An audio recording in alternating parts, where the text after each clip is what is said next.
சற்று நேரம் தேவனுடைய வார்த்தையை சிந்தித்து தொடர்ந்து ஜெபிக்க கர்த்தர் நமக்கு கிருபை பாராட்டுவாராக.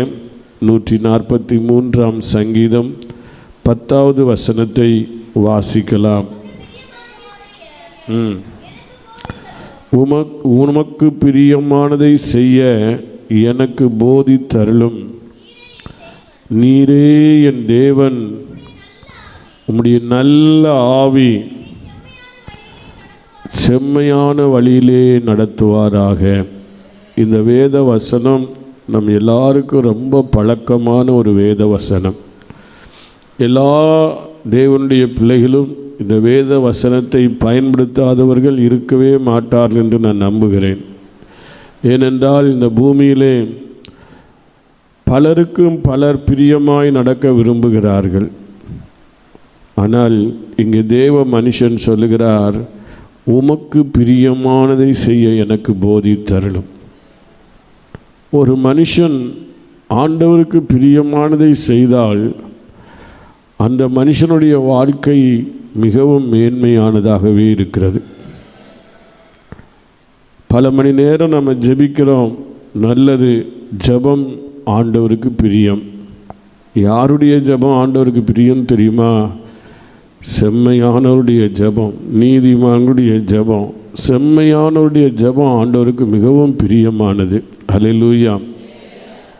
நீதிமொழிகள் 15ஆம் அதிகாரம் அதனுடைய 8-9 வசனங்களை வாசிக்கலாம். துன்மார்க்கருடைய பலி கர்த்தருக்கு அருவருப்பானது, ஜெபமோ செம்மையானவருடைய ஜெபமோ அவருக்கு பிரியம். அவருக்கு பிரியம். துன்மார்க்கருடைய வழி கர்த்தருக்கு அருவருப்பானது. நீதியை பின்பற்றுகிறவனையோ அவர் நேசிக்கிறார். செம்மையானவருடைய ஜெபமோ ஆண்டவருக்கு பிரியம். பலருடைய ஜெபம் பல விதங்களிலே ஜெபிக்கிறாங்க. இன்றைக்கு நாம் கர்த்தருக்கு பிரியமான ஒரு ஜெபம் செய்யணும். அதற்கு நம்முடைய வாழ்க்கையிலே நாம் செம்மையானவர்களாக நடக்க வேண்டியது அவசியமாக இருக்கிறது. அல்லேலூயா, அல்லேலூயா. ஆண்டவருடைய பிள்ளைகளாகிய நாம் தாறுமாறாக நடந்துட்டு நாம் ஜெபிக்கிற ஜெபம் ஆண்டவருக்கு பிரியம் என்று சொல்ல முடியாது. அது பிரியம் இல்லை. நம்முடைய வழிகளும் நம்முடைய இருதயமும் நம்முடைய செயல்களும் ஆண்டவருக்கு முன்பதாக செம்மையானதாக சுத்தமானதாக காணப்பட வேண்டியது அவசியமாக இருக்கிறது. ஆமென். ஆகையினால் எப்பொழுதும் நம்முடைய வாழ்க்கை கர்த்தருக்கு மிகவும் முக்கியம். நாம் மிகவும் கர்த்தருக்கு முக்கியமானவர்கள். ஒவ்வொரு ரட்சிக்கப்பட்ட தேவனுடைய பிள்ளைகளும் தேவனுக்கு மிகவும் முக்கியமானவர்கள். நாம் நம்முடைய தேவனுக்கு முன்பதாக செம்மையாகவும் நீதியாகவும் உத்தமமாகவும் வெளிச்சமாகவும் நடக்க வேண்டும். இன்றைக்கி நிறைய பேருடைய வாழ்க்கையை பார்க்கும்போது ஆண்டவருக்கு பெரிய ஜெபிக்கிறார்கள்.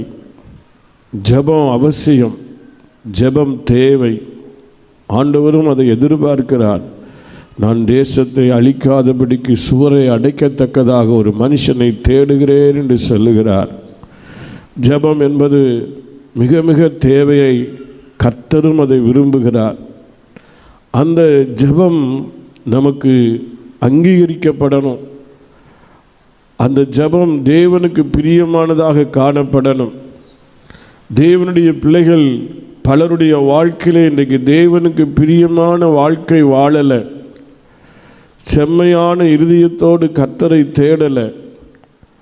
பலருடைய விருப்பம் நோக்கம் எல்லாம் பொருளாசை உள்ளவர்களாக ஆண்டவரை தேடுகிறார்கள். சிலருடைய நோக்கம் எல்லாம் மனுஷனை பிரியப்படுத்தும்படிக்கு தேவ சமூகத்தை தேடுகிறார்கள். மனுஷரை பிரியப்படுத்தவோ அல்லது வேறு பல நோக்கத்தோடோ இதில் தேவ சமூகத்தில் நாம் அமரக்கூடாது. நம்முடைய இருதயம் தேவனுக்கு முன்பதாக செம்மையானதாக இருக்கணும், சுத்தமானதாக இருக்கணும்.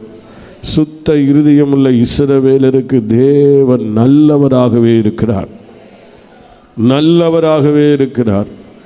ஆகையினால நாம் முதல்ல ஆண்டவருக்கு பிரியமானவர்களாக இருக்கணும். எல்லாருக்காகவும் ஜெபிக்கணும், தப்பு இல்லை. முதல்ல நாம் தேவனுக்கு பிரியமானதை செய்கிறவர்களாக நடப்பிக்கிறவர்களாக காணப்படணும். நாமும் ஆயத்தப்படணும், மற்றவர்களையும் ஆயத்தப்படுத்தணும். ஆமீன். சிலருடைய வாழ்க்கை இன்றைக்கு தன்னை குறித்ததான காரியம் இல்லை, உலகத்தை குறித்ததான காரியம் இருக்குது. உலகத்தை குறித்த காரியம் ரொம்ப அவசியம், இல்லை என்று சொல்லலை. அதை விட அவசியம் உங்களை நீங்கள் தேவனுக்கு முன்பதாக பிரியமானவர்களாய் நடக்க வேண்டும். நீங்கள் நடந்தால் உங்களுக்கு பின்னால் ஒரு கூட்டத்தை கர்த்தர் இழுத்துட்டு வருவார். ஹல்லேலூயா. நீங்கள் தாறுமாறாக நடந்துட்டு நீங்கள் எத்தனை நாள் எத்தனை மணி நேரம் எவ்வளோ உபவாசம் பண்ணினாலும் அந்த ஜெபம் ஆண்டவர் அங்கீகரிக்க மாட்டார். ஆகையினால நீங்கள் ஜெபிக்கிற ஜெபத்தை நான் இங்கே அங்கீகரிக்கவில்லை என்று உங்களுக்கு தீர்ப்பு சொல்லுவதற்கு நான் வரல. நீங்கள் ஜெபிக்கிறது ரொம்ப அவசியம், ஜெபம் ரொம்ப ரொம்ப அவசியம். ஆனால் நாமும் அவசியமானவர்கள். நாம் முதலாவது தேவனுக்கு பிரியமானவர்களாக இருக்கணும். ஹல்லேலூயா, ஹல்லேலூயா. ஆண்டவருடைய பிள்ளைகளாகிய நம்முடைய வாழ்க்கை நம்முடைய தேவனுக்கு முன்பதாக மிகவும் பிரியமானதாக காணப்படணும்.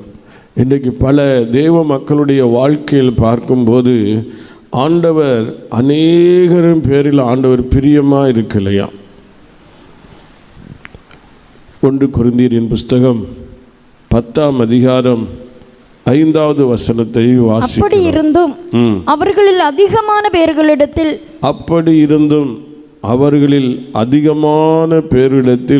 தேவன் பிரியமாயிருந்ததில்லை. ஆதலால் வனாந்தரத்திலே அவர்கள் அழிக்கப்பட்டார்கள். அதிகமான பேரிடத்தில் பிரியமாயிருக்கல. ஏன்? ரட்சிக்கப்படாதவர்களா? ரட்சிக்கப்பட்டவர்கள்தான். 1வது வசனத்திலிருந்து வாசியுங்கள். இப்படி இருக்க சகோதரரே, நீங்கள் எவைகளை அறிய வேண்டும் என்றிருக்கிறேன் என்றால் நம்முடைய பிதாக்கள் எல்லாரும் மேகத்தின் கீழாக இருந்தார்கள். எல்லாரும் சமுத்திரத்தின் வழியாய் நடந்து வந்தார்கள். எல்லாரும் மோசேக்குள்ளாக மேகத்தினாலும் சமுத்திரத்தினாலும் ஞானஸ்நானம் பண்ணப்பட்டார்கள். எல்லாரும் ஒரே ஞான போஜனத்தை புசித்தார்கள். எல்லாரும் ஒரே ஞானபானத்தை குடித்தார்கள்.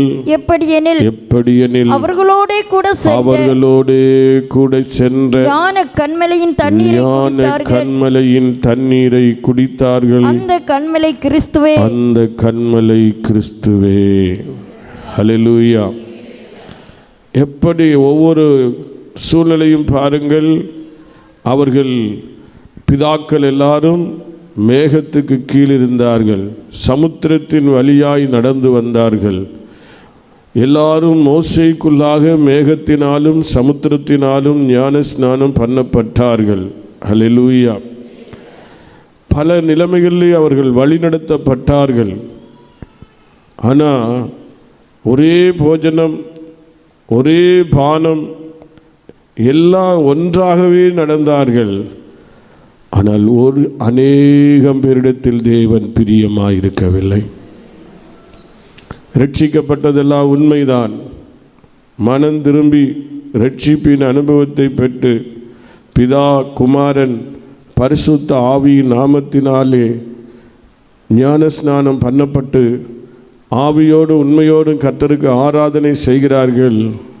நம்முடைய ஆராதனைகள் எல்லாம் தேவனுக்கு பிரியமானதாக இருக்கிறதா? கவனித்து பார்க்க வேண்டும். தேவனுக்கு பிரியமான ஆராதனை செய்ய கிருபையை பற்றி கொள்ள கடவோம் என்று வேதம் சொல்லுகிறது. ஹல்லேலூயா. இப்படி எல்லாரும் மோசேக்குள்ளாக சமுத்திரத்தினாலே மேகத்தினாலே ஞான ஸ்நானம் பண்ணப்பட்டார்கள். ஒரே ஞான போஜனத்தை புசித்தார்கள், ஞான பானத்தை குடித்தார்கள். அவர்களோடு சென்ற ஞான கன்மலையின் தண்ணீரை குடித்தார்கள். அந்த கன்மலை கிறிஸ்துவே. கிறிஸ்துவாகிய கன்மலையில் தாகம் தீர்க்கப்பட்டார்கள். எல்லாம் நல்லதுதான். ஆனால் அப்படி இருந்தும் அவர்களில் அதிகமான பேரிடத்தில் தேவன் பிரியமாயிருக்கவில்லை. அல்லேலூயா. இந்த பகல் வேளையிலே நாம் எல்லாரும் கூடி வந்திருக்கிற சிலரை தவிர மற்ற எல்லாரும் மனம் திரும்பினவர்கள், ரட்சிப்பின் அனுபவத்தை பெற்றவர்கள், பிதா குமாரன் பரிசுத்த ஆவியின் நாமத்தினாலே ஞான ஸ்நானம் பண்ணப்பட்டவர்கள், தேவ ஆவியின் அபிஷேகத்தை பெற்றவர்கள். நம்மிடத்தில் தேவன் பிரியமாயிருக்கிறாரா அல்லது அவர்களில் அதிகமான பேரிடத்தில் தேவன் பிரியமாய் இருந்ததில்லை என்று சொன்னது போல நம்மிடத்திலும் தேவன் பிரியமில்லாமல் இருக்கிறாரா? நம்மிடத்தில் தெய்வம் பிரியமில்லாமல் இருக்கக்கூடாது. நாம் தேவனை பிரியப்படுத்தணும். ஆண்டவர் நம்மை பார்க்கும்போது சொல்லணும், என் பிரியமே நீ ரூபவதி, உன்னில் பழுதொன்றும் இல்லை, பழுதொன்றும் இல்லை. கரை திரை பிழையற்ற சபையை சேர்க்கத்தான், பழுதற்ற சபையை சேர்க்கத்தான் இயேசு சீக்கிரத்தில் வெளிப்பட போகிறார். ஆகையினால் வருகையின் நாட்கள் சமீபமாகிவிட்டது.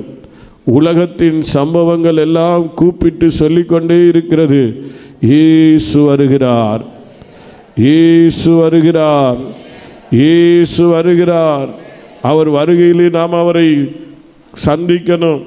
அல்லது அதற்கு முன்பதாக நாம் மரித்தால் எக்கால சத்தம் துணிக்கும் போது உயிர் தெலும்பி தேவனோடு கூட சேர்க்கப்பட வேண்டும்.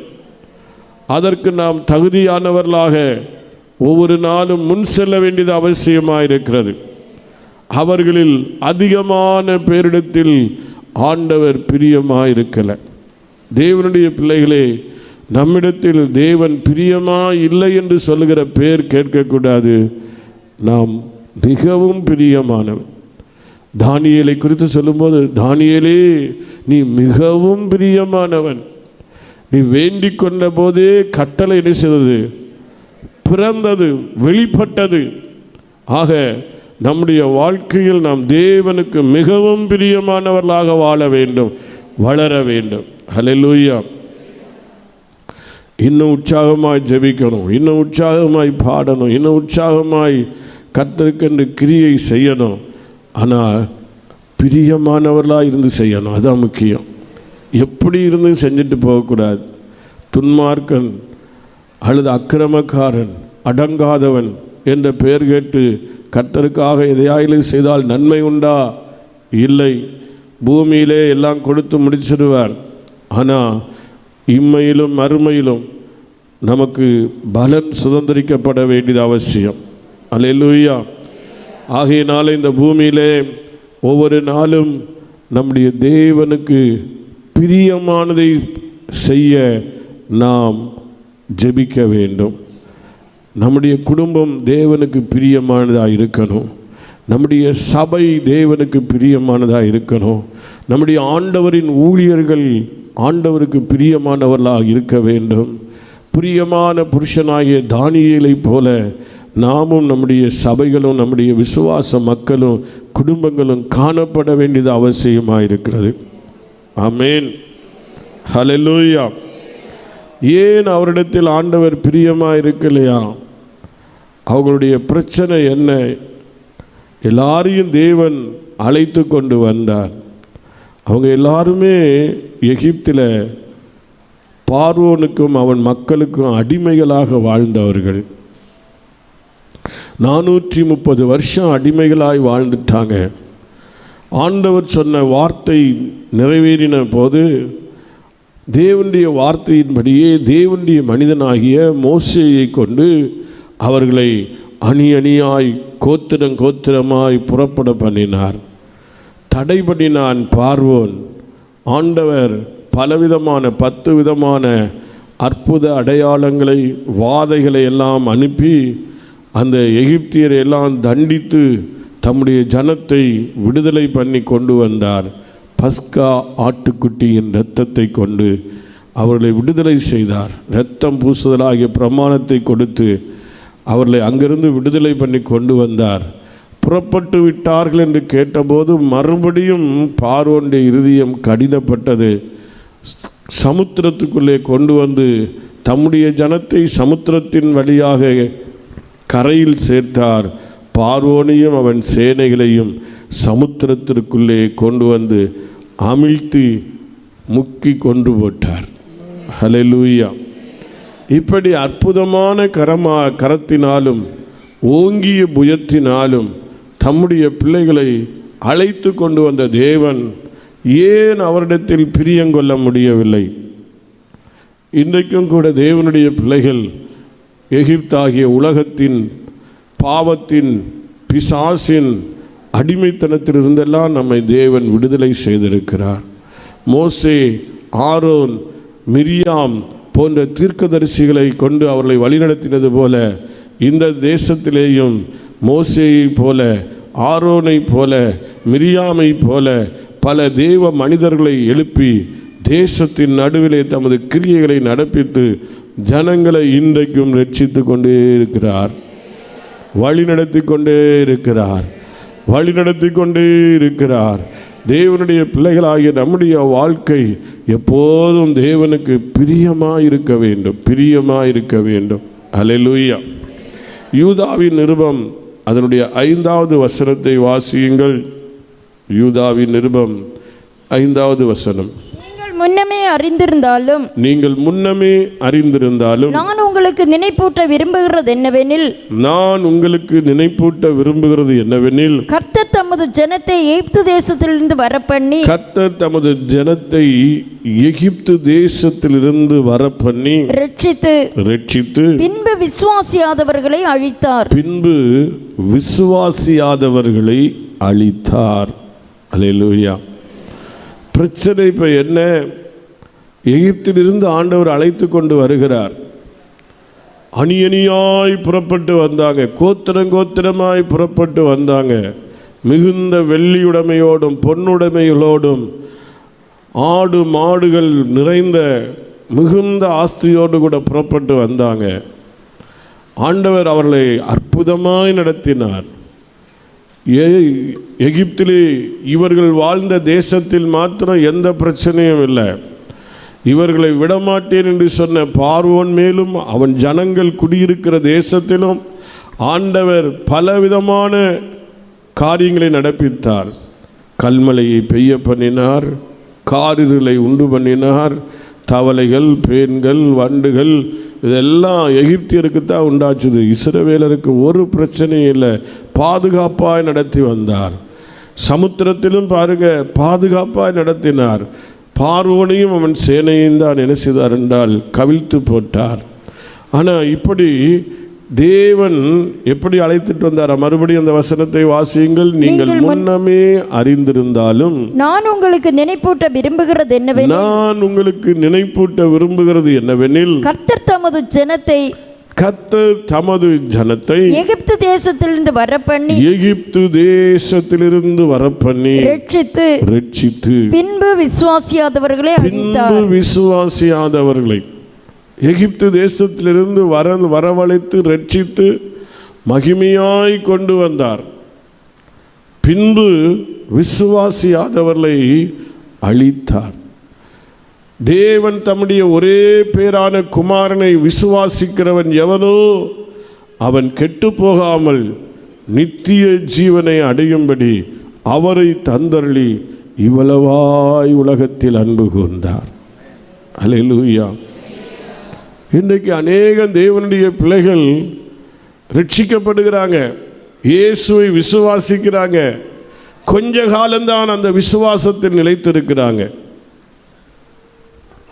ஏன் அதற்கு அப்புறம் பார்த்தீங்கன்னு சொன்னால் ஆண்டவரை தேடினதுனால என்ன கிடைத்தது?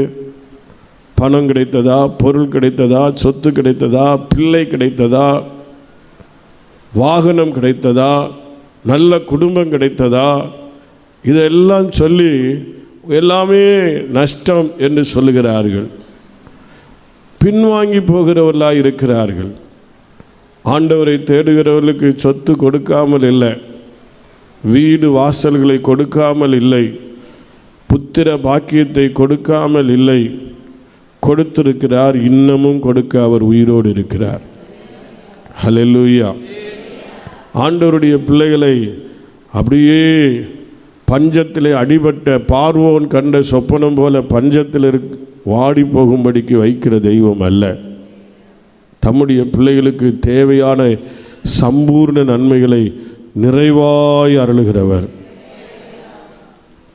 அப்படித்தான் பைபிள் எழுதியிருக்கு. நாம் அனுபவிப்பதற்கு சகலவிதமான நன்மைகளையும் நமக்கு சம்பூர்ணமாய் கொடுக்கிற ஜீவனுள்ள தேவனிடத்தில் நம்பிக்கையாக இருக்கணும். அல்லேலூயா. 1 தீமோத்தேயு 6:17 வாசித்தீங்கன்னு சொன்னாங்க, எழுதப்பட்டிருக்கிறது. வாசியுங்கள். இவ்வுலகத்திலே ஐஸ்வர்யம் உள்ளவர்கள் இருமாப்பான சிந்தையுடையவர்களாய் இராமலும் நிலையற்ற ஐஸ்வர்யத்தின் மேல் நம்பிக்கை வையாமலும் நாம் அனுபவிப்பதற்கு நன்றாய் கவனியுங்கள். இந்த பூமியிலே வாழ்ந்து கொண்டிருக்கிற ஒவ்வொரு தேவனுடைய பிள்ளைகளும் அனுபவிப்பதற்கு சகலவிதமான நன்மைகளையும் நமக்கு சம்பூர்ணமாய் கொடுக்கிற ஜீவனுள்ள தேவன் மேல் நம்பிக்கை வைக்கணும். அல்லேலூயா. ஐஸ்வர்யம் இன்றைக்கு பெருகினா ஐஸ்வர்யத்தின் மேல் நம்பிக்கை வச்சிருந்தாங்க. ஐஸ்வர்யம் பெருகினால் இருமாப்பான சிந்தை ஆகிறாங்க. கர்வம் உண்டாகி விடுகிறது, அகந்தை உண்டாகி விடுகிறது. ஆகையினால் அகந்தை உண்டாக வேண்டாம். இவைகளை எல்லாம் கர்த்தர் எனக்கு தந்தார் என்று தாழ்மையோடு நடந்து கொள்ளுங்கள், நிலைத்திருக்கும். அல்லேலூயா. நாம் அனுபவிப்பதற்கு சகலவிதமான நன்மைகளையும் நமக்கு எப்படி கொடுக்கிறார்? சம்பூர்ணமாய்.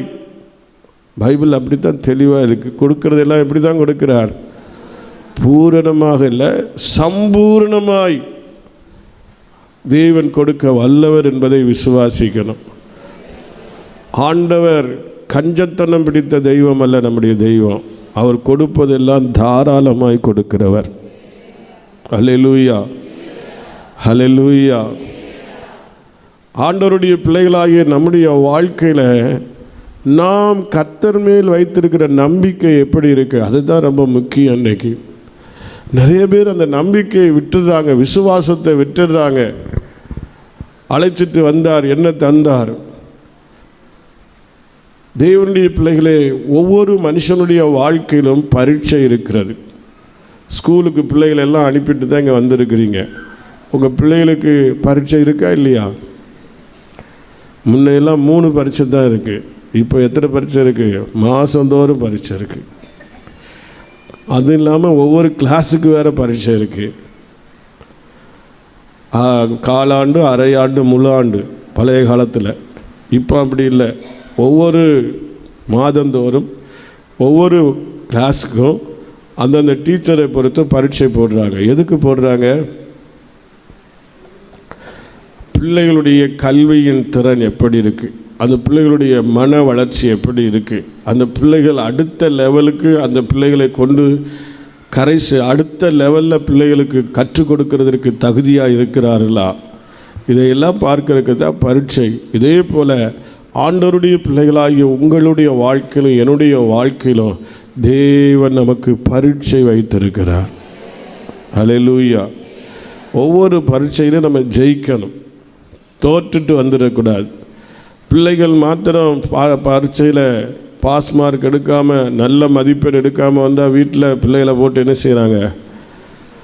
டார்ச்சர் தான். சில பிள்ளைகள்லாம் சொல்லுது, பாஸ்டர் டார்ச்சர் பண்ணுறாங்க எங்கள் அம்மா, அப்படி டார்ச்சர் பண்ணுறாங்க. நீங்கள் பரீட்சையில் ஜெயிச்சீங்களா? ஜெயித்தோமா அப்படின்னு பார்த்தா அனுதினமும் தோற்றுட்டு ஃபெயில் ஆகிட்டு தான் வந்து உட்கார்ந்துருக்கிறோம். டெய்லி பரீட்சையில் தோற்று போயிருக்கோம். தோற்று போகக்கூடாது, ஜெயிக்கணும், அடுத்த லெவல் நம்ம செல்லணும். அல்லேலூயா. ஆண்டவர் இயேசு விதையை பற்றிய உவமையை சொல்லும்போது அதில் 4 விதமான நிலத்தை குறித்து சொன்னார். ஒன்று வழி அருகே உள்ள நிலம், இருதயம். இன்னொன்று கற்பாறை நிலம். இன்னொன்று முள்ளுள்ள நிலம். இன்னொன்று நல்ல நிலம். கற்பாறை நிலத்தில் விதைந்த விதை சீக்கிரமாய் முளைத்தது. வெயில் ஏறின போது கருகி போனது. வசனத்தை பற்றிய சோதனை உண்டான உடனே என்ன செஞ்சிட்டு கருகி போயிற்று. வசனத்தை பற்றி வசனத்தின்படி வாழ்கிறோமா என்று கர்த்தர் நம்மை என்ன செய்கிறார் என்றால் பரீட்சித்து பார்க்கிறார். ஆக நம்ம வழியோரமான நிலத்தை போல வழியில் விதைத்த விதை என்ன செஞ்சது? பறவைகள் என்ன செய்ததாம்? எடுத்துட்டு போயிட்டு. பறவைகள்னா சாத்தான் விதைக்கிற வசனத்தை உள்ளத்திலிருந்து எடுத்துட்டு போயிடுறான். சிலருடைய வாழ்க்கையில் வசனத்தை நல்லா கேட்டுட்டு இருப்பாங்க. பாஸ்டர்மாருக்கு நல்ல மதிப்பெண்களை கொடுத்துட்டு போவாங்க. பாஸ்டர் என்ன பிரசங்கம் பண்ணார்னு சாயங்காலம் கேட்டால் அருமையாக பண்ணார். என்ன வசனம் எடுத்தார் தெரியாது. அருமையாக பேசினார், அமைதியாக பேசினார். எங்கள் பாஸ்டர் சத்தமாக பேசுவார். வந்த பாஸ்டர் எப்படி இருந்தார்? மௌனமாக பேசிட்டு போனார் அப்படிங்கன்னு சொல்லலாம். இதுதான் சொல்கிறாங்க நிறைய பேர். ஆனால் வசனம் உள்ளத்தில் இருக்கிறதா? சிலருக்கு உள்ளத்தில் இருக்குது, கொஞ்ச நாள் தங்கி இருக்கு. ஏதாச்சும் ஒரு சோதனை, ஒரு கோழி குஞ்சு செத்து போச்சுன்னா முடிஞ்சது பிரச்சனைங்க. எல்லா விசுவாசமும் போச்சுது. ஒரு ஆட்டுக்குட்டி சாப்பிடலன்னு சொன்னால் அதை விட போச்சுது. அதை விட பிள்ளைகள் ஒரு நாள் கிளாஸுக்கு பள்ளிக்கூடத்துக்கு போகிறதுக்கு முடியல, ஒரு காய்ச்சல் வந்துட்டுன்னு சொன்னால் ஏசுன்னு தேடி என்ன பிரயோஜனம்? 40 நாள் பாஸ்டர் உபவாசம் வச்சு என் பிள்ளைக்கு பள்ளிக்கூடம் போக முடியல, அதுதான் பிரச்சனை. இப்படி தான் சொல்லிட்டு நம்ம ஓடுறோம். நம்ம விசுவாசம் இப்படித்தான் இருக்குது. நம்ம அந்த மக்களை மட்டும் சொல்லக்கூடாது. நம்முடைய வாழ்க்கையில் நம்ம விசுவாசம் எப்படி இருக்கு? நம்முடைய நம்பிக்கை தேவன் பேரில் எப்படி இருக்கு? பவுல் சொல்லும்போது சொல்லுகிறார், கிறிஸ்துவின் அன்பை விட்டு நம்மை பிரிப்பவன் யார்? ஒரு சவால் விட்டு ஒரு பெரிய சரித்திரத்தையே சொல்லுகிறார். ஹல்லேலூயா! எவ்வளவு துன்பங்கள், எவ்வளவு பாடுகள், எவ்வளவு ஆட்டிகள், எவ்வளவு கண்ணீர்கள், எவ்வளவு கண்விழிப்புகள், அவமானம் மேல் அவமானம், எதுவும் என்னை பிரிக்க மாட்டாது என்று நிச்சயித்திருக்கிறேன் என்று உறுதியாய் சொல்லுகிறார். ஆண்டவருடைய பிள்ளைகளாகிய நம்முடைய வாழ்க்கையில் நம்முடைய தேவனுக்கு முன்பதாக நம்மை எதுவும் பிரிச்சிடக்கூடாது. ஹல்லேலூயா!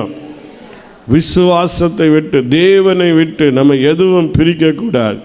இன்றைக்கு அந்த வந்த ஜனங்களை இவைகளெல்லாம் விசுவாசமே இல்லாமல் போயிட்டு என்ன பிரச்சனை? முதல் பிரச்சனையே சாப்பாடு தான்.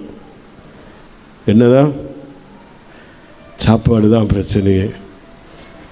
அப்படி தானே எழுதியிருக்கு. கொரிந்தியரில் வாசித்து பாருங்கள். 1 கொரிந்தியர் 10ஆம் அதிகாரம் அதனுடைய 6, 7 வசனங்களை வாசியுங்கள். அவர்கள் இச்சித்தது போல நாமும் பொல்லாங்கானவைகளை இச்சியாதபடிக்கு இவைகள் நமக்கு திருஷ்டாந்தங்களாய் இருக்கிறது. அவங்க என்னத்தை இச்சித்தாங்க? சத்தமா சொல்லுங்க. பொல்லாங்கானதை இச்சித்தாங்க.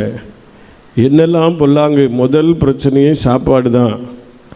மீன் சட்டி, இறைச்சி பாத்திரம், வெள்ளரிக்காய், கொமட்டிக்காய், கீரை, வெள்ளை பூண்டு, இதுதான் பிரச்சனை. ஃபஸ்ட்டு பிரச்சனையே இச்சை. நாங்கள் எகிப்தில் எப்படி சாப்பிட்டுட்டு இருந்தோம் தெரியுமா? இங்கே என்ன சாப்பாடு? ஒரே மன்னாதான்.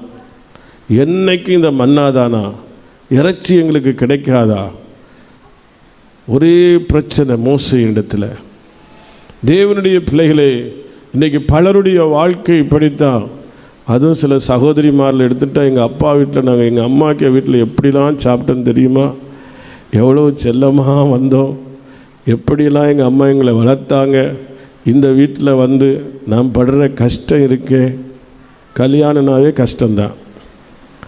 கல்யாணத்துக்கு முன்னே தான் ஜாலி வாழ்க்கை. அதுக்கப்புறமே கஷ்டம் அனுபவிக்க தெரிஞ்சு தானே கல்யாணம் கட்டிட்டு வந்திருக்கிறிய. அதுக்கப்புறம் எதுக்கு இதெல்லாம் பஞ்ச பாட்டெல்லாம் பாடி அனுபவிச்சுட்டு போக வேண்டியதான். ஹல்லேலூயா! நிறைய பேருடைய பிரச்சனையே இதுதான். எப்படி இருந்தோம் தெரியுமா? என்ன வகை வகையான சாப்பாடு, வகை வகையான மீன், வகை வகையான கிழங்கு வகைகள்.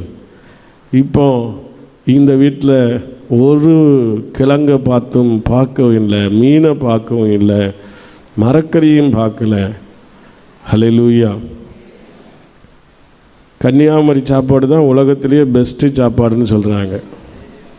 கேரளா, கன்னியாகுமரி. கடந்த நாளில் ஒரு அம்மா யூடியூப்பில் பிரசங்கம் பண்ணிகிட்டு இருக்கும்போது சொன்னாங்க, இந்த வெளிநாடுகள்லாம் போனால் இப்படிப்பட்ட சாப்பாடு கிடைக்கலையா, ரொம்ப கஷ்டப்படுவாங்களாம்.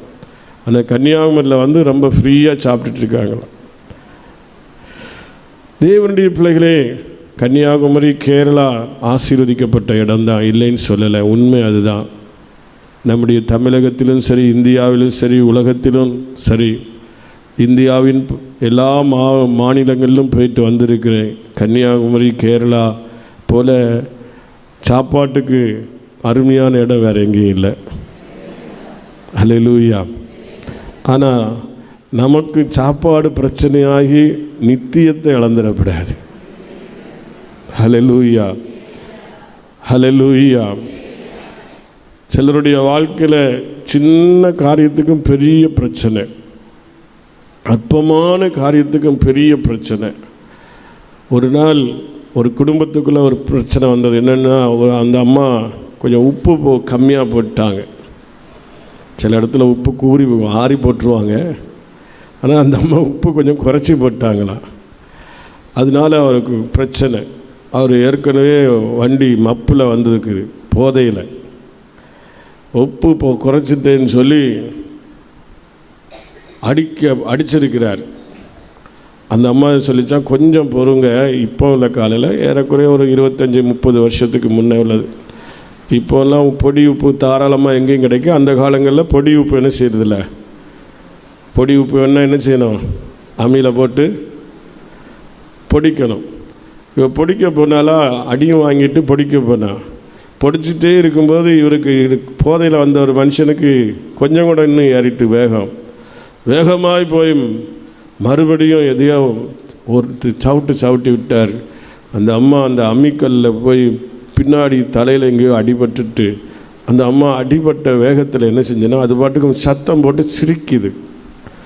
சில நரம்புகளில் சில இடங்களில் அடிபட்டால் என்ன செய்வாங்களாம், சிரிப்பாங்க. சில நரம்புகளில் சில இடங்களில் அடிபட்டால் மயங்கிடுவாங்க, எதுவுமே தெரியாது, பேச்சு மூச்சு இல்லாமல் இருக்கும். ஆனால் சில இடங்களில் அடிபட்டால் என்ன செய்யும், எங்கேயோ ஒரு வர்மத்தில் அடிபட்டுட்டு சிரிக்குது, சத்தம் போட்டு சிரிக்குது. இவருக்கு கோபம் வந்து, நான் இப்படி அடிக்கிறேன், உப்பு இல்லைன்னு சொல்கிறேன், சிரிக்கிறேன்னு சொல்லிட்டு மறுபடியும் அடிக்கிறான். அது மறுபடியும் சிரிக்குது சத்தம் போட்டு. இப்படியே கொஞ்ச நேரம் போயிட்டே இருக்குது. இவன் அடிக்க, அது சிரிக்க. அவனுக்கு போதை கொஞ்சம் கொஞ்சம் குறையுது. என்னடா என்னதோ ஆகிப்போச்சு, பிசாசு பிடிச்சிட்டுன்னு சொல்லி நினச்சிட்டு அவன் என்ன செஞ்சான்னு சொன்னால், பூசாரியில் கூப்பிட்டு வந்து, அந்த பூசாரிகளுக்கும் புத்தி கிடையில, எருக்கங்கம்பை வெட்டி கொண்டு வந்து ராத்திரி முழுதும் பேவரட்டு அடிச்சு, விடிய காலம் அம்மா போயிட்டா, செத்தே போச்சுது. தேவனுடைய பிள்ளைகளே, ஒரு சின்ன ஒரு உப்பு, அதை சகிக்க முடியல, பொறுக்க முடியல, அடியும் தடியும் பெரிய பிரச்சனை. சில வீடுகள்லாம் பார்த்தீங்கன்னு சொன்னால் பாத்திரம் எல்லாம் அழகாக இருக்காது, எல்லாம் புது பாத்திரமாக இருக்கும், ஒடுங்கி இருக்கும், நசுங்கி இருக்கும். புரிஞ்சுக்கிட வேண்டியது தான், இந்த வீடு இப்படித்தான். நான் இடையில ஒரு இடத்துல ஒரு கூட்டத்துக்கு போயிருந்தேன். அந்த வீட்டுக்காரங்க எனக்கு ஒரு சொம்பு கொண்டு வந்து தண்ணி தந்தாங்க.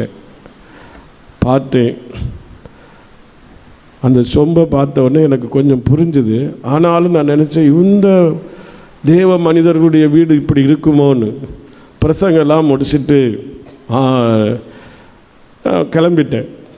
வார வழியில் என்னை வழி அனுப்பும்படி வந்த சகோதரர் சொன்னார், பாஸ்டர் இன்றைக்கு தோலை உரித்து உப்பு தடவி காய வச்சுட்டாருன்னு. நான் அப்படி ஒன்றும் பேசுகிற ஆள் இல்லை, நான் இப்படி மெதுவாக தான் பேசுகிற ஆள், நான் அப்படி ஒன்றும் பெருசாக ஒன்றும் பேசலையப்பான்னு. இல்லை பாஸ்டர், இந்த வீட்டில் எங்கள் சபையில் நடந்த அத்தனை சம்பவத்தையும் நீங்கள் சொல்லி முடிச்சிட்டிய, இனி வெற்றி வந்துட்டுன்னு சொன்னார். என்னன்னு கேட்டேன். பாத்திரம் எல்லாம் ஒடுங்கியிருந்ததுக்கு விடை அப்போ தான் கிடச்சிது. என்ன விடை? புருஷன் மனைவி ஒரே சண்டையும் அடியும். அந்த வேகத்தில் பாத்திரம்லாம் என்ன செய்யுது? நல்ல பாத்திரங்கள் எல்லாம் நாசமாக போயிட்டு, விலையுயர்ந்த பாத்திரங்களும் என்ன செய்யுது? கொஞ்சம் கண்ணாடி கப்பு இருந்துன்னா முடிஞ்சுது. டெய்லி வெட்டும் குத்தும் தான் நடக்கும். இன்றைக்கி நிறைய விசுவாசிகள், தெய்வ மனிதர்கள் தங்கள் குடும்ப வாழ்க்கையில் விசுவாசிக்கலை, தேவனுக்கு விரோதமாய் செயல்பட்டு இருக்கிறாங்க. தேவன் பிரியமாய் இல்லை. ஹல்லேலூயா, ஹல்லேலூயா. தேவனுடைய பிள்ளைகளே, விசுவாசியாதவர்களை அழித்தார். நம்முடைய வாழ்க்கையிலே ஆண்டவர் நம்மை நடத்துகிற மகிமையான பாதையை நாம் விசுவாசிக்கணும். ஒவ்வொருவரையும் ஒவ்வொரு பாதையில் தேவன் நடத்துகிறார். ஒவ்வொரு குடும்பத்தையும் ஒவ்வொரு பாதையில் நடத்துகிறார். ஒவ்வொரு ஊழியர்களையும் ஒவ்வொரு பாதையில் நடத்துகிறார். எது தேவன் நடத்துகிற பாதையில் நான் நடக்கிறேனா என்பதை கண்டு அதை விசுவாசித்து அதிலே பொறுமையாய் முன் செல்லுவோம். ஹல்லேலூயா, ஹல்லேலூயா. பொறுமையாய் நாம் முன் சென்றால் நிச்சயமாய் பந்தய பொருளை இழக்க மாட்டோம். நிறைய பேருடைய வாழ்க்கையிலே அவசரம், ரொம்ப ஸ்பீடு, ரொம்ப வேகம். நிதானமாக நடங்க. ரொம்ப ஸ்பீடாக நடக்காதீங்க, இடறி போவீங்க. நிதானமாய் நடங்கள், நிதானமாய் பேசுங்கள். கர்த்தரை குறித்து நிதானமாய் பேசுங்கள். ஆண்டவர் யோபுவின் சிநேகிதரை பார்த்து பேசுகிறார். என் தாசனாகிய யோபு பேசினது போல நீங்கள் என்னை குறித்து என்ன செய்யல? பேசலை. ஆகையினால உன் பேரில் உன் 2 சகோதரர் பேரில் என்ன வருது? கோபம் மூழுகிறது. ஹல்லேலூயா, ஹல்லேலூயா. தேவனுடைய பிள்ளைகளே, நம்முடைய வாழ்க்கையிலே நம்முடைய வார்த்தைகளும் கூட நிதானமாக இருக்கணும். ஆண்டவரை குறித்தும் சரி, புருஷனை குறித்தும் சரி, மனைவியை குறித்தும் சரி, பிள்ளைகளை குறித்தும் சரி, ஊழியத்தை குறித்தும் சரி, ஊழியர்களை குறித்தும் சரி, பேசுகிற ஒவ்வொரு வார்த்தையிலும் நிதானங்கள் தேவை. நிதானம் இல்லாமல் வாரி இறைத்திடக்கூடாது. வாரி இறைச்சிட்டிங்கன்னு சொன்னால் எடுக்க முடியாது. நிறைய பேர் வார்த்தையை வாரி இறைச்சிடுறாங்க, விரோதமாய் பேசிடுறாங்க, கலகமாய் பேசி விடுகிறார்கள். தேவன் பிரியங்கொள்ளுகிறதில்லை. அப்படிப்பட்டவர்களை பார்த்து ஆண்டவர் சொல்கிறார், கலகக்காரனோடு அக்கிரமக்காரனோடு பங்கை நியமிக்கிறார். ஆண்டவருடைய பிள்ளைகள் அவ்விதமாய் கடந்து போய்விடக்கூடாது. தேவனுடைய மக்களாகிய நம்முடைய வாழ்க்கையில் ஒவ்வொரு நாளும் நம்முடைய தேவன் நம்மை நடத்துகிற பாதையில் மகிழ்ச்சியோடு ஓட வேண்டும், மகிழ்ச்சியோடு ஓட வேண்டும். ஹல்லேலூயா. ஆண்டவர் ஆகாரத்துக்கு குறையே வைக்கலை. இருக்கிற ஆகாரத்தை ஸ்தோத்திரம் பண்ணி முதல்ல சாப்பிடுங்க. நிறைய பேருக்கு என்னதான் கொடுத்தாலும் திருப்தியே கிடையாது, திருப்தியே கிடையாது. நிறைய சகோதரர்களும் அப்படித்தான், சகோதரிகளும் அப்படித்தான். ஆகாரம் திருப்தியே கிடையாது. வயிற்றுக்கு போஜனமும் போஜனத்துக்கு வயிறும் ஏற்கும். ஆனாலும் தேவன் அதையும் இதையும் என்ன செய்வாரா? அழிய பண்ணுவார். நம்முடைய வாழ்க்கையில் ஒவ்வொரு நாளும் தேவனுக்கு பிரியமானதை செய்வோம், பேசுவோம், நிதானமாய் பேசுவோம். சாப்பாட்டுக்காக குடும்பங்களுக்குள்ளே சண்டை வரக்கூடாது. சில வேளை சபைகளுக்குள்ளேயும் சாப்பாட்டுக்காக சண்டையை மூட்டி விட்டுருவாங்க. எனக்கு கொடுக்கலை, பரிமாறினது சரியில்லை. ஆதி சபையிலே அது வந்துட்டு, அப்போஸ்தலர்கள் நடவடிக்கையிலே வந்துட்டு, அது பிரச்சனை, இது பிரச்சனை. ஐயா, அழிந்து போகிற போஜனத்திற்காக அல்ல, நித்திய ஜீவன் வரைக்கும் நிலை நிற்கிற போஜனத்துக்காக கிரியை நடப்பியுங்கள். அதை மனுஷகுமாரன் உங்களுக்கு கொடுக்கிறார். சாப்பாட்டுக்காக சண்டை பிடிச்சவன் கானானுக்குள்ளே பிரவேசிக்க முடியலை. ஹல்லேலூயா. இருக்கிற சாப்பாட்டை ஸ்தோத்திரம் பண்ணி சாப்பிட்டுட்டு சந்தோஷமாக முன்னேறி செல்லுங்க. உங்களுக்கு கர்த்தர் பலன் கொடுக்கிறவராக இருக்கிறார். சிலருக்கு மீன் கொடுக்கல, அவளே சாப்பிட்றா, ரூமுக்குள்ளேயே வச்சு எல்லாம் தின்னு முடிச்சுட்டா எலும்பை கூட காட்டலைன்னு சொல்லி பிரச்சனை. பெந்தைகோஸ்தே குடும்பத்தில், பெந்தைகோஸ்தே ஊழியர்களில், ஊழியங்களில் தேவனுடைய பிள்ளைகள் சாப்பாட்டுக்கு சண்டை பிடிச்சு விசுவாசத்தை மறுதலித்து தேவனுக்கு விரோதமாய் பாவம் செய்கிற கூட்டமாக பலர் மாறிக்கொண்டிருக்கிறாங்க. நம்மில் ஒருவரும் அப்படி மாறக்கூடாது. ஹல்லேலூயா. இது குலசேகரம் ஃபுல் காஸ்பிள் அப்படி தானே? இது அப்படி இருக்காதுன்னு நான் நம்புகிறேன். அப்படி ஒருவேளை யாராச்சும் இருந்தீங்கன்னு சொன்னால் இன்றைக்கே மனம் திரும்பி பாவ அறிக்கை செய்து தேவனோடு ஒப்புரவாயிடணும். யார் யார் மனுஷரோடு ஒப்புரவாகணுமோ அந்தந்த மனுஷரோடும் ஒப்புரவாகிக்கிடணும். அப்போந்தான் அவங்க ஜெபம் பிரியமாக ஏற்றுக்கொள்ளப்படும். சாப்பாட்டுக்கு, காப்பிக்கு, டீக்கு, தண்ணிக்கு சண்டை போட்டு கிருபையை நஷ்டப்படுத்தி கூட இருக்கிற உடன் சகோதர சகோதரிகளையும் கிருபையை நஷ்டப்படுத்தி, பெற்றோருடைய கிருபையை நஷ்டப்படுத்தி, புருஷன் மனைவியுடைய கிருபைகளை நஷ்டப்படுத்தி நித்திய ஜீவனுக்கு அந்நியர்களாய் போய்விடக்கூடாது. ஹல்லேலூயா.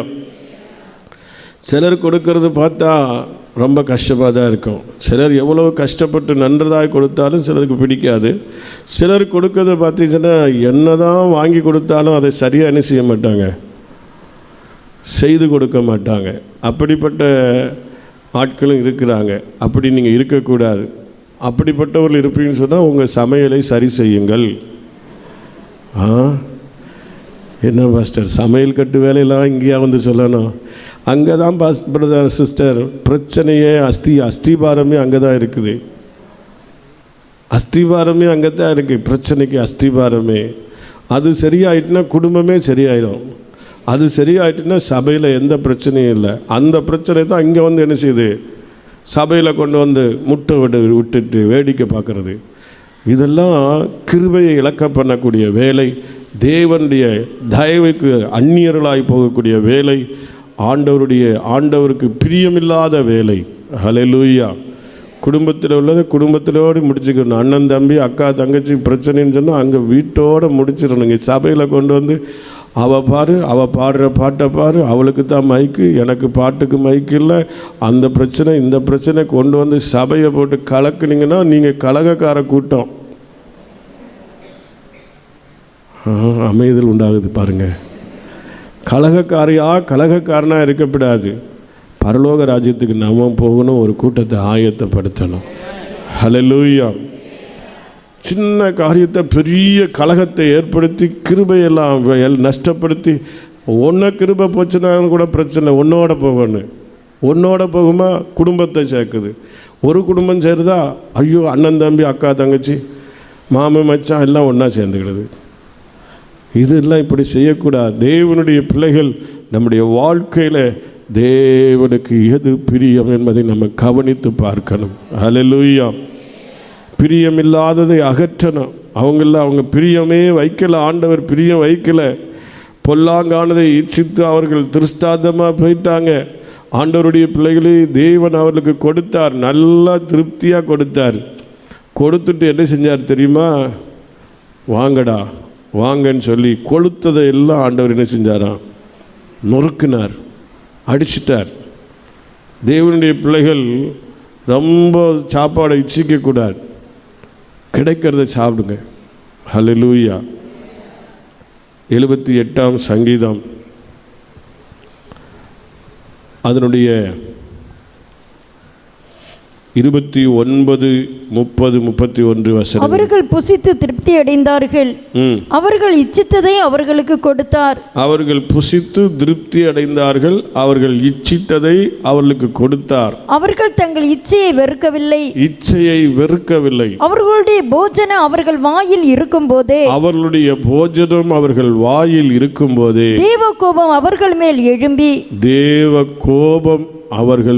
எழும்பி அவர்களில் கொழுத்தவர்களை சங்கரித்து இஸ்ரவேலில் விசேஷித்தவர்களை மடிய பண்ணிற்று.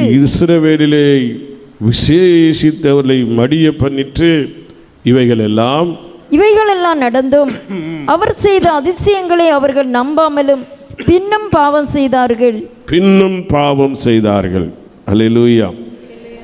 என்ன செஞ்சிட்டாங்க? பின்னும் பாவம் செஞ்சிட்டாங்க. இங்கே அழகாக எழுதியிருக்கு, அவர்கள் புசித்து திருப்தி அடைந்தார்கள், அவர்கள் இச்சித்ததை அவர்களுக்கு என்ன செய்தாராம்? கொடுத்தார். அவர்கள் தங்கள் இச்சையை வெறுக்கலை. வெறுக்கவே இல்லை. அவருடைய போஜனம் அவர்கள் வாயில் இருக்கும்போதே கர்த்தருடைய கோபம் எழும்பிட்டான். தேவனுடைய பிள்ளைகள் நம்ம வெறுக்கணும், வெறுக்க வேண்டியதெல்லாம் வெறுக்கணும். நான் சிறு வயதாக இருக்கும்போது, நான் ரொம்ப சின்ன பிள்ளை, அது 4 இல்லாட்டி 5 வயசு, அந்த விவரம் தெரியாத காலங்கள். அப்போது எங்கள் ஊர் ஒரு சின்ன கிராமம். அந்த கிராமத்தில் என்ன செஞ்சாங்கன்னு சொன்னால், பன்றி இறைச்சி கூறு போட்டு பெரிய குடும்பங்கள் 10 குடும்பம் 15 குடும்பம் சேர்ந்து கொண்டு வந்து பன்றியாக இருக்கட்டும் ஆடாக இருக்கட்டும் வெட்டி என்ன செய்வாங்கன்னா கூறு வச்சு என்ன செய்வாங்க, பங்கிட்டு சாப்பிடுவாங்க. அப்போது நான் சின்ன பிள்ளை. அப்போது எங்கள் வீட்டில் பக்கத்தில் இது நடக்குது. நான் பயங்கர அடம், இன்றைக்கி இறைச்சி வேணும். என்ன இறைச்சி? பன்றி இறைச்சி. வேண்டாண்டா, வேண்டாம், நமக்கு வேண்டாம், அடுத்த வாரம் நமக்கு ஆட்டு இறைச்சி சாப்பிட்றது தரலான்னு இல்லை. எங்கள் அம்மா அப்பா எல்லாம் சமாதானப்படுத்தி பார்க்குறாங்க. ஒன்றும் நடக்கலை. அடம் பிடிச்சி வாங்கியாச்சு, சமைச்சாச்சு, சாப்பிட்டாச்சு. ஜீரணமே ஆகலை எனக்கு. அவைகளுக்கெல்லாம் பிரச்சனை இல்லை, எனக்கு என்ன ஆகலை. ஐயோ, இந்த கேஸ் மூக்கில் வந்தால் எரியுது, தலையெல்லாம் ஒரு மாதிரி ஆகி பட்ட கஷ்டம் கொஞ்சம் இல்லை. அன்னைக்கு தான் இந்த சின்ன வயசில் விட்டது. இது வரைக்கும் இன்னும் அதை திரும்பி பார்க்குறதே இல்லை. ஹல்லேலூயா. இச்சித்து சாப்பிட்டதுனால என்ன கிடைத்தது? ஜீரணமாகாமல் மூக்கு வழியாகவும் வாய் வழியாகவும் நாற்றமும் அந்த எரிச்சலும், அதை எப்படி சொல்லணும்னு கூட எனக்கு இப்போ தெரியல. அந்த அளவுக்கு பாடுபட்டேன். இன்றைக்கு நிறைய பேருடைய வாழ்க்கையிலே இச்சித்ததை தேவன் அவர் கொடுக்கிறார். ஆனால் கொடுத்துட்டு என்ன செய்கிறாரா? நிறைய பேருங்கள் இப்படித்தான் நடக்குது பாருங்க. அவர்கள் வாயில் இருக்கும்போதே தேவ கோபம் அவர்கள் மேல் எழும்பி அவர்களில் கொடுத்தவர்களை சங்கரித்து இஸ்ரவேலில் விசேஷித்தவர்களை மடிய பண்ணிற்று. நீங்கள் இப்போ யாரும் சாப்பாட்டுக்கு சண்டை பிடிச்சிங்க வரல. ஏன்னா 40 நாள் பாஸ்டிங். எத்தனை நாள் நீங்கள் இருக்கிறீங்கன்னு எனக்கு தெரியல. ஒரு நேரம் இருக்கிறீங்களா, 2 நேரம் இருக்கிறீங்களா, இல்லை 3 நேரம் இருக்கிறீங்களான்னு தெரியல. எப்படியும் உங்களுக்கும் சாப்பாட்டுக்கும் சம்பந்தம் உண்டான்னு பார்த்தா சம்பந்தம் இல்லாத பிரசங்கம் பண்ணுற மாதிரி ஒரு வேளை தோணலாம் உங்களுக்கு. எங்கேயோ பிரச்சனை இருக்குது, ஆண்டவர் பேசிகிட்டு இருக்கிறார். ஆகையினால பிரச்சனைக்கு உள்ளாகாதீங்க, சரி செய்திடுங்க. நித்திய இதோட குடும்பம் இந்த பூமியோடு முடிஞ்சிட்டுனா கூட பிரச்சனை இல்லை. நித்தியமாக பாதாளத்துக்கு போக வேண்டியது வந்துடும். பாதாளத்தில் போய் அதுக்கப்புறம் நியாய தீர்ப்பு அடைந்து நித்திய நரகத்துக்கு பங்காளிகளாக போக வேண்டியது வந்துடும். ஆகையினால் அற்பமான ஆகாரத்துக்காக, மீனுக்காக, இறைச்சிக்காக, கீரைக்காக, வெள்ளைப்பூண்டுக்காக, டீக்காக, காப்பிக்காக, பிளாக் காப்பிக்காக, இப்போ எந்த காப்பிக்கோ எதுக்கும் என்ன செய்யாதீங்க. வாக்குவாதம், தர்க்கம், கோபம், எரிச்சல், பகை, சண்டை, விரோதம், கலகம் இவைகள் எல்லாம் பண்ணாமல் விட்டு விடுங்கள். அவர்கள் அவிசுவாசம் கொண்டாங்க, கலகம் பண்ணாங்க, அழிக்கப்பட்டு போனாங்க. ஹல்லேலூயா. பிரியமாயிருக்கவில்லை. ஹல்லேலூயா. 7வது வசனம் சொல்லுகிறது, அவர்கள் ஜனங்கள் புசிக்கவும் குடிக்கவும் உட்கார்ந்து விளையாட எழுந்திருந்தார்கள் என்று எழுதியிருக்கிறபடி அவர்களில் சிலர் விக்கிரக ஆராதனைக்காரர் ஆனது போல நீங்களும் ஆகாதிருங்கள். விக்கிரக ஆராதனை.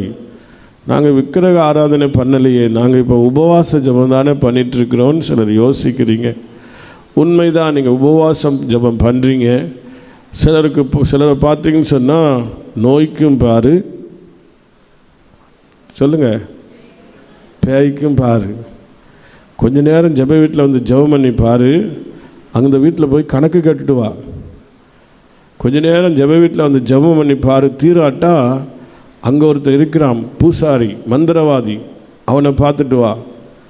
இன்றைக்கு பெந்தைகோஸ்தே குடும்பங்கள் எல்லாம் தேவனை விட்டு தூரம் போகிறதான குடும்பங்கள் பெருகிட்டு இருக்கு. நான் இதை குறித்து பேசும்போது சில வேளை இந்த மாதிரி வார்த்தைகளை ஆண்டவர் தரும்போது நான் பேசுவேன். பேசிட்டு பார்த்திங்கன்னு சொன்னால் சந்தேகப்படுவேன் நானே. என்னது இப்படிலாம் கடுமையாக பேசிட்டு வந்துட்டோமே அப்படின்னு பார்த்திங்கன்னு சொன்னால், இடையில் ஒரு நாள் எங்கள் சர்ச்சில் நான் இப்படி பிரசங்கம் பண்ணிகிட்டு இருந்தேன்.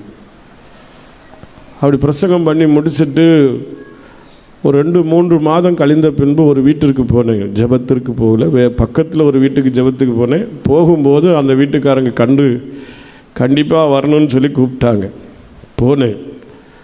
அங்கே போன உடனே தகப்பனார் மகளை குறித்து பயங்கரமாக கம்ப்ளைண்ட்.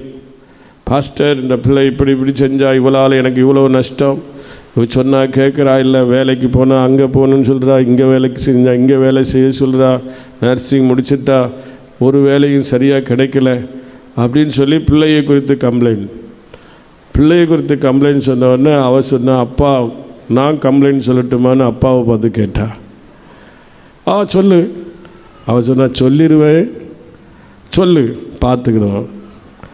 அவள் சொன்னா பாருங்க கம்ப்ளைண்ட்டு.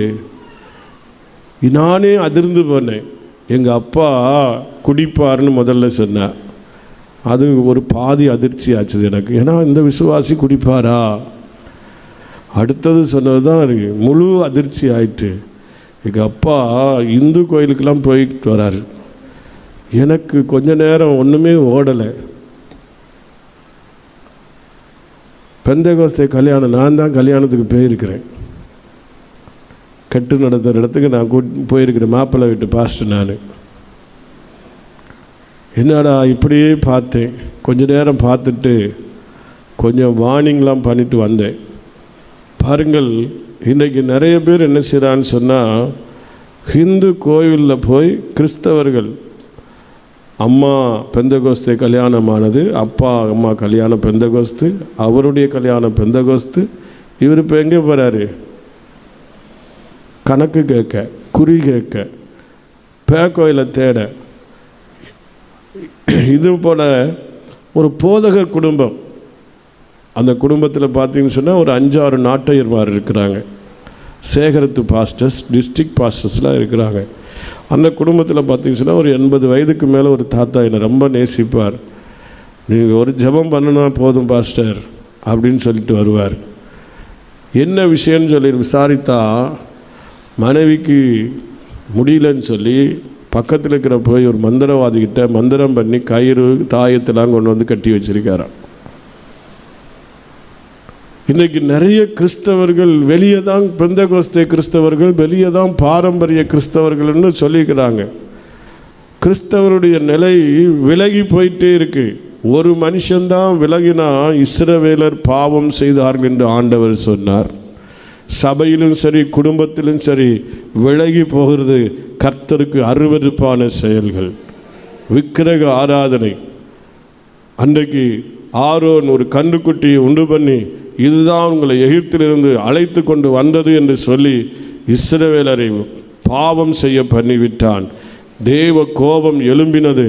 ஆண்டவர் மோசேயை பார்த்து சொல்கிறார், மோசே என்னை விடு, இந்த ஜனத்தை நான் அதம் பண்ணுவேன், உன்னை பெரிய ஜாதியாக்குவேன். மோசே என்ன சொன்னார்? நல்லது ஆண்டவரே, உடனே அப்படியே செய்வோன்னு சொல்லலை. அவர் விழுந்து கிடந்துட்டார். ஆண்டவரே வேண்டாம், உம்முடைய பரிசுத்த நாமத்திற்கு என்ன சொல்லுவீங்க? புறஜாதிகள் இப்படி நிந்திப்பாங்களே, அவர்களை தேவன் அவர்கள் தேசத்தை கொடுக்க முடியாமல் கொண்டு வந்து வனாந்தரத்தில் அழித்து போட்டார்னு சொல்லிடுவாங்க. ஆண்டவரே உம்முடைய நாமத்தின் நிமித்தம் மன்னித்தருளும் என்று சொல்லி விழுந்து கிடந்தார். தேவன் மன்னித்தார். 3000 பேர் அன்றைக்கு அழிக்கப்பட்டு போனாங்க. விக்கிரகத்தை நொறுக்கி நொறுக்கி தூளாக்கி அவங்களுக்கு தண்ணீர் குடிக்க கொடுத்தான். ஹல்லேலூயா. அன்பு தேவனுடைய பிள்ளைகளே, இன்றைக்கு நம்முடைய வாழ்க்கை எப்படிப்பட்டதாக இருக்கிறது? விக்கிரகங்களுக்கு விலகி ஓடுங்கள். இது எழுத்தின்படி. ஆவியின்படி இன்றைக்கு நிறைய பேருடைய வாழ்க்கையில் பொருளாசையாகிய விக்கிரக ஆராதனை பெருகி போய்விட்டது. பண ஆசை, பொருள் ஆசை, சொத்து ஆசை, வீடு ஆசை, வீட்டோடு வீட்டை, வயலோடு வயலை கூட்டுகிற பெரும் ஆசை பெருகிவிட்டது. நமக்கு தேவையானதை நான் நேரமே சொன்ன எல்லாம் தருகிற தேவன். இயேசு சொல்லும்போது சொன்னார், இவைகளெல்லாம் உலகத்தார் நாடி தேடுகிறார்கள், இவைகள் உங்களுக்கு வேண்டியவைகள் என்று உங்கள் பிதாவானவர் அறிந்திருக்கிறார். பிதாவானவர் அறிந்திருக்கிறார். ஆகையால் அன்பு தேவனுடைய பிள்ளைகளே, நம்முடைய வாழ்க்கையில் பொருளாசையாகிய விக்கிரக ஆராதனை இருக்கக்கூடாது. எழுத்தின்படியேயும் விக்கிரக ஆராதனை செய்கிறவர்களாக இருக்கக்கூடாது. வழிகளை செவ்வைப்படுத்தணும். அப்படி செய்துட்டு இயேசுவேன்னு சொல்லி கூப்பிட்டா காது ஏசப்பா கேட்க மாட்டார். ஏசப்பா விலகி போய்விடுவார். தேவனுடைய பிள்ளைகள் தேவன் நம்மை விட்டு விலகி போகிறதற்கு இடம் கொடுத்து விடாதிருங்கள். தேவனை உத்தமமாய் பின்பற்றுங்கள். கர்த்தர் கூடவே இருப்பார், சுமப்பார், காப்பார். வீட்டில்ன்னு சொன்னால் அவர் விட்டு விடுவார். என் ஜனங்கள் 2 தீமைகளை செய்தாங்க. ஜீவ தண்ணீர் ஊற்றாகிய என்னை விட்டு விட்டார்கள். தண்ணீர் நிற்காத வெடிப்புள்ள தொட்டிகளை தங்களுக்கு வெட்டி கொண்டார்கள். அவ்விதமாய் தேவனுடைய பிள்ளைகள் ஒருவரும் செயல்படாதபடிக்கு ஆண்டவருடைய பிள்ளைகள் உங்களை காத்துக்கொள்ள கர்த்தருடைய கிருபையை பெற்றுக்கொள்ளுங்கள். கர்த்தர் உங்களோடு கூட இருந்து உங்களை நடத்துவார். ஹல்லேலூயா, ஹல்லேலூயா, ஹல்லேலூயா. 8வது வசனம் சொல்கிறது, 1 கொரிந்தியர் 10:8.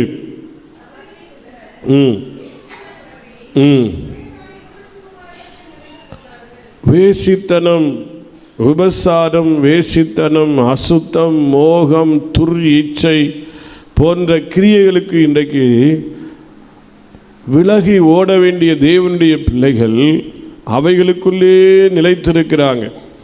அவைகளுக்குள்ளே அடிமைப்பட்டு கிடக்கிறாங்க. அவைகளுக்குள்ளே மூழ்கி கிடக்கிறார்கள். தேவனுடைய சபை விழிப்படைய வேண்டியது அவசியம். தேவனுடைய பிள்ளைகள் எச்சரிக்கையாயிருக்க வேண்டியது அவசியம்.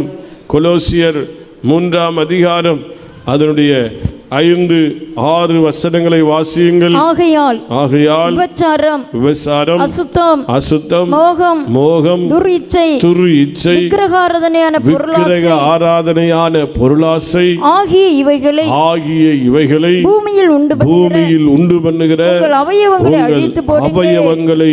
அழித்து போடுங்கள். இவைகளின் பொருட்டே கீழ்ப்படியாமையின் பிள்ளைகள் மேல் தேவ கோபாக்கினை வரும். ஹல்லேலூயா. ஆவிக்குரிய தேவனுடைய சபைகள் எச்சரிக்கையாயிருக்க வேண்டிய காரியம். எழுத்தின்படி இன்றைக்கு அநேக பிள்ளைகளுடைய வாழ்க்கையை பார்க்கும்போது அது ஆண் பிள்ளைகளானாலும் சரி, பெண் பிள்ளைகளானாலும் சரி, சில இடங்களிலே சிலர் தேவ பக்தி உள்ளவர்கள் இருக்கிறார்கள், இல்லை என்று சொல்லலை. சிலர் தேவ பக்தி எல்லாம் வேஷ பக்தியாக வச்சிருக்கிறாங்க. அருமையாக பாடுவாங்க, அருமையாக ஜெபிப்பாங்க, அருமையாக பிரசங்கம் பண்ணுவாங்க, யூத் ப்ரேயர்லாம் நடத்துவாங்க, யூத்துக்கெல்லாம் பிரசங்கெல்லாம் பண்ணுவாங்க. ஆனால் தன் வாழ்க்கையில் ஜெய ஜீவிதம் இல்லாமல் இருக்கிறாங்க. தேவன் பிரியமாயிருப்பதில்லை.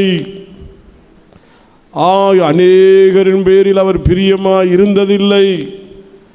பிரியமாய் இல்லாததினால அவங்கள 40 வருஷம் சுற்றி நடக்க பண்ணி விசுவாசியாத எல்லாரையும் வனாந்திரத்திலே தேவன் அழித்து போட்டார்.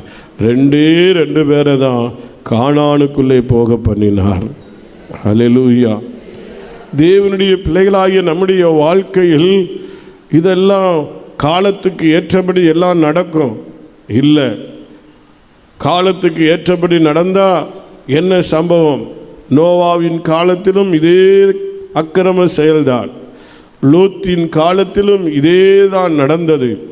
வேதம் சொல்லுகிறது, மனுஷகுமாரன் வரும் காலத்திலும் அப்படியே நடக்கும். மனுஷகுமாரன் வரும் காலத்திலும் அப்படியே நடக்கும். நம்முடைய கண்கள் இன்றைக்கு காணத்தக்க நிலையில் சகலவிதமான அசுத்த கிரியைகள் பெருகி கொண்டே இருக்கிறது. பிள்ளைகளை வளர்க்கிற தாய்மார்கள், தகப்பன்மார்கள், நீங்கள் உங்கள் பிள்ளைகளுடைய பரிசுத்த வாழ்வுக்காக திறப்பில் நின்று ஜெபிக்க வேண்டியது அவசியமாக இருக்கிறது. அநேக திருமணமானவர்கள் கூட தங்கள் வாழ்க்கையில் எல்லையை தாண்டுகிறவர்களாக இருக்கிறாங்க. எல்லையை தாண்டுகிற பழக்கம் கானானை, தேவ ராஜ்யத்தை இழக்கக்கூடியது என்பதை மறந்து போகக்கூடாது. ஹல்லேலூயா. ஒருவனுக்கு ஒருத்தி, ஒருத்திக்கு ஒருவன் என்ற பிரமாணத்தில் கட்டுண்டு கட்டப்பட்டிருக்கிற தேவனுடைய பிள்ளைகள் அந்த தேவனுடைய பிரமாணத்திற்கு உட்பட்டு வாழ்ந்து பரிசுத்த தேவ பக்தியுள்ள சந்ததியை பெருக பண்ண வேண்டும். அதை விட்டுட்டு மனசும் மாமிசமும் பிசாசும் மனிதர்களும் தூண்டுகிறவைகளை செய்து கோபாக்கினியின் பிள்ளைகளாய் போய்விடக்கூடாது, நரகாக்கினியின் பிள்ளைகளாய் போய்விடக்கூடாது. ஆண்டவருடைய பிள்ளைகள் அவர்கள் ஒரே நாளில் 23,000 பேர் என்ன செய்துட்டாங்க, அழிக்கப்பட்டு போயிட்டாங்க. தேவனுடைய பிள்ளைகளே, அந்த மனுஷர்களுடைய செயல்கள் என்ன? நன்றாய் ஓடினவர்கள் தான், சத்தியத்தின்படி வாழ்ந்தவர்கள் தான், பரவி போகிற ஆற்றை போல் இருந்தாங்க, மடங்கி கிடக்குகிற சிங்கத்தை போல் இருந்தாங்க. அவங்கள் நடுவிலே ராஜாவின் ஜெய கம்பீரம் இருந்தது. இப்படி ஏன் வஞ்சிக்கப்பட்டது? எப்படி பாலாக் பீலேயாமை அழைத்து தேவ ஜனங்களை சபிக்கும்படிக்கு கேட்டுக்கொண்டான். அவன் சபிக்கும்படிக்கு வந்தால் சபிக்க முடியல, ஆசீர்வதிக்கிறான். அதை ஆசீர்வதிக்கிறார், திருப்பக்கூடாது என்று சொல்லுகிறார். அவர் ஆசீர்வதிக்கிறார், அவர்கள் ஆசீர்வதிக்கப்பட்டவர்களே என்று சொல்லுகிறான். எல்லாம் சொல்லிட்டா இனி எப்படி நிறுத்துவதற்கு சபிப்பதற்கு வழியே இல்லை என்பதற்காக தேவனுடைய கரம் இந்த ஜனத்துக்கு விரோதமாய் எழும்ப வேண்டும் என்று சொல்லி தேவனுடைய பிள்ளைகளை விபசாரம் பண்ண, வேசித்தனம் பண்ணும்படியான இடரலை போட்டு ஜனங்களை வழிவிலக பண்ணினார். தேவனுடைய பிள்ளைகளை இன்றைக்கும் தேவ மக்கள் பலர் இந்த தீமைக்கு பங்காளிகளாக இருக்கிறாங்க, உடனாளிகளாக இருக்கிறாங்க. சங்கீதக்காரன் சொல்லும்போது, நீ திருடனோடு ஒருமித்து போகிறாய், விபசாரரோடு உனக்கு என்ன உண்டு? பங்கு உண்டு. இந்த நிலையிலே அநேக விசுவாசிகள் பங்குள்ளவர்களாக இருக்கிறாங்க. நிச்சயமாய் தேவன் உங்கள் மேல் பிரியமாக இருக்க முடியாது, உங்கள் ஜெபம் தேவன் அங்கீகரிக்க முடியாது. உங்களுடைய நித்தியத்தை தேவனுடைய ராஜ்யத்தில் சென்றடைய முடியுமா என்றால் மனம் திரும்பி பாவ அறிக்கை செய்து பரிசுத்த நடக்கை நடக்கும்படிக்கு அர்ப்பணித்து ஓடினால் ஒருவேளை கர்த்தர் இரக்கம் செய்வார். ஹல்லேலூயா. ஆகையினால் தேவனுடைய பிள்ளைகளாகிய நம்முடைய வாழ்க்கையிலே ஒவ்வொரு நாளும் முன்வைத்த காலை பின் வைக்காதீங்க. அசுத்தத்துக்கு நேராய், பாவத்திற்கு நேராய், விக்கிரக ஆராதனைக்கு நேராய் பின் வைக்காதிருங்கள். போஜனத்திற்காக பின் வைக்காதிருங்கள். தேவனுடைய பிள்ளைகள் தேவனுடைய ராஜ்யத்திற்கு நேராய் நம்ம ஓட வேண்டும். ஹல்லேலூயா. சிலர் கிறிஸ்துவை பரீட்சை பார்த்தார்கள், அழிக்கப்பட்டு போனார்கள். முறுமுறுத்தார்கள், அழிக்கப்பட்டு போனார்கள். 11-12 வசனம் சொல்கிறது, இவைகளெல்லாம் திருஷ்டாந்தங்களாய் அவர்களுக்கு சம்பவித்தது. உலகத்தின் முடிவு காலத்தில் உள்ள நமக்கு எச்சரிப்பு உண்டாகும்படி எழுதப்பட்டும் இருக்கிறது. இப்படி இருக்க தன்னை நிற்கிறவன் என்று எண்ணுகிறவன் விழாதபடிக்கு எச்சரிக்கையாயிருங்கள். சிலர் நினைக்கலாம், நான் இதெல்லாம் தாண்டிட்டேன், ஜெயிச்சிட்டேன், எல்லாம் நான் வெற்றி பெற்றுட்டேன், இனி பரலோகம்தான். விழாதபடிக்கு எச்சரிக்கையாய் ஓடுங்கள், விழாதபடிக்கு எச்சரிக்கையாய் ஓடுங்கள்.